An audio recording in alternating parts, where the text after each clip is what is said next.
नमस्कार, जय हिंद, वंदे मातरम। बच्चों, मैं आज से आपको आपकी कक्षा 10वीं की क्षितिज भाग 2 पूरी कराऊंगी। उसके मैंने 4 पार्ट लिए हैं।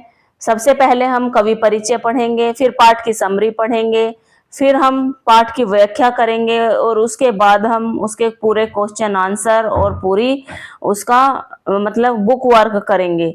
तो चलिए स्टार्ट करते हैं। क्षितिज भाग 2 का पहला पाठ है सूरदास जी। सूरदास जी के पद यहाँ पर भ्रमर गीत से लिए गए हैं। भ्रमर गीत एक सूर सरावली जो उनका ग्रंथ है उससे लिया गया है और उसमें क्या हुआ है, जो सूरदास जी हैं वे सूरदास जी श्री कृष्ण के बारे में यहाँ पर सारी बताते हैं।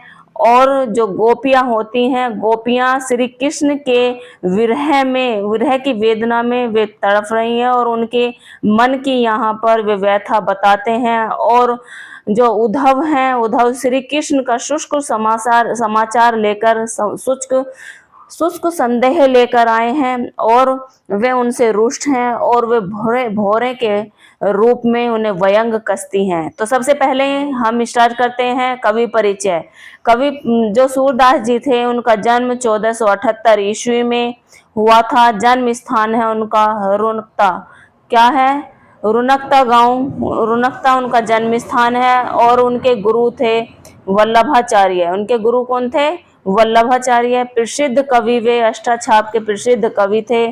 सर्वाधिक उनका प्रसिद्ध ग्रंथ है सूर सरावली और सूर सागर, उनका सबसे प्रसिद्ध ग्रंथ है। सर्वाधिक प्रसिद्ध ग्रंथ हमने पढ़ लिया है। यहाँ पर नेक्स्ट क्या है? भक्त। वे किसके भक्त थे? श्री कृष्ण जो थे वे कवि भक्त थे। किसके? कृष्ण भक्त कवि थे। रस है उनका वात्सल्य और श्रृंगार, क्योंकि उन्होंने बच्चों पर ज्यादातर कहानियां बनाई हैं या ग्रंथ लिखे हैं या उन्होंने कविताएं लिखी हैं।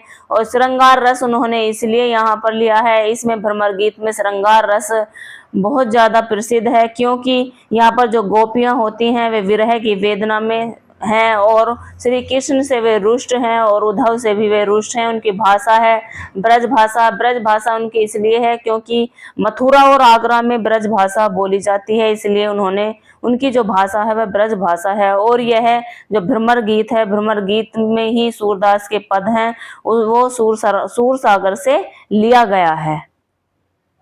नेक्स्ट है, मृत्यु उनकी हुई थी 1583 ईस्वी में और मृत्यु स्थान है पारसोली। मृत्यु स्थान पारसोली। मृत्यु हुई थी 1583 में।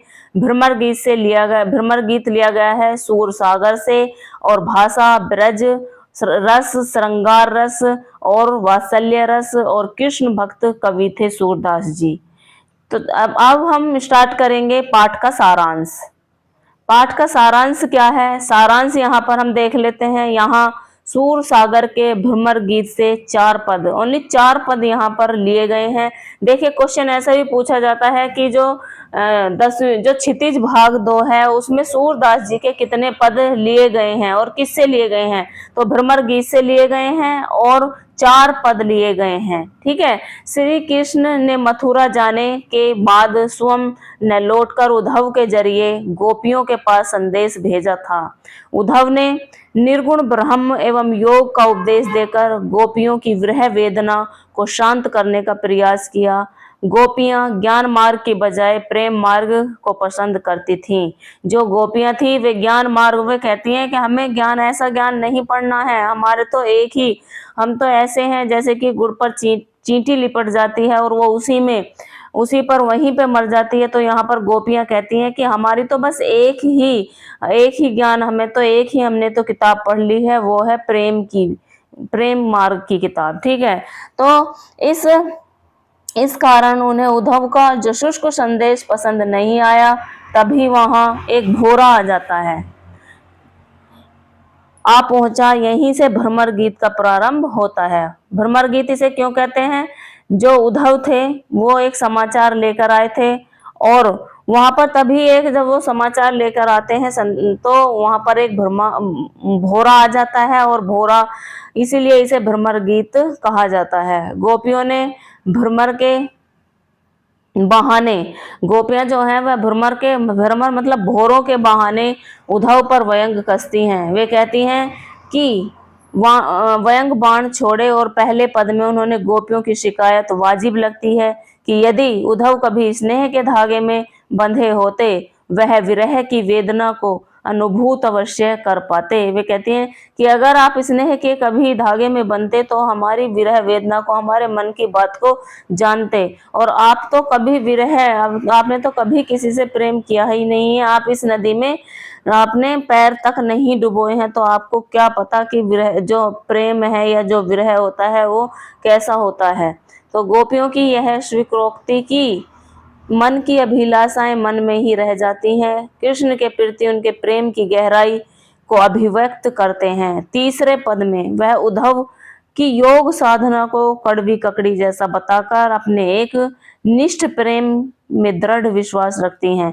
एक निष्ठ प्रेम मतलब कि वह तो बस कृष्ण से ही प्रेम करती हैं, वे उनके प्रेम को, उनकी योग साधना को, किसको, उद्धव की योग साधना को एक कड़वी ककड़ी की तरह बताती हैं, और वे कहती हैं कि हम तो एक ही प्रेम निष्ठ में दृढ़ विश्वास रखती हैं। और चौथे पद में वे कहती हैं कि चौथे पद में गोपियां उद्धव को ताना मारते हैं कि श्री कृष्ण ने तो अब राजनीति पढ़ ली है। अंत में गोपियां उद्धव को राजधर्म, प्रजा का हित याद दिलाया जाना सूरदास की लोक धार्मिकता की को दर्शाता है। वे कहते हैं कि जो श्री कृष्ण थे, जब यहाँ थे तो सही थे, अच्छे थे, और जब वे मथुरा चले गए हैं तो उन्होंने क्या पढ़ लिया है, राजनीति पढ़ लिया। राजनीति क्या होती है, राजनीति पढ़ने का यहाँ पर मतलब है कि उन्होंने सही और गलत को पढ़ लिया है, मतलब सही और गलत में फर्क करने लग जाता है जो राजनेता होता है।